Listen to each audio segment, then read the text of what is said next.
السلام عليكم ورحمة الله وبركاته. ازاي تطلب فيزا يلا من على النت؟ أول حاجة هتدخل على جوجل وتكتب فيها فيزا يلا، تمام؟ هتضغط على الرابط ده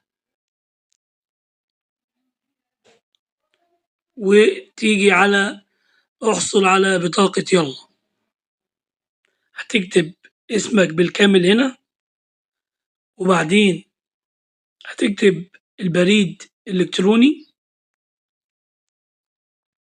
وبعدين رقم الهاتف، وبعدين الدولة، وبعدين المدينة بتاعتك أو المحافظة اللي أنت فيها، وبعدين تكتب عنوانك بالتفصيل أو المكان اللي أنت عايز تستلمها منه.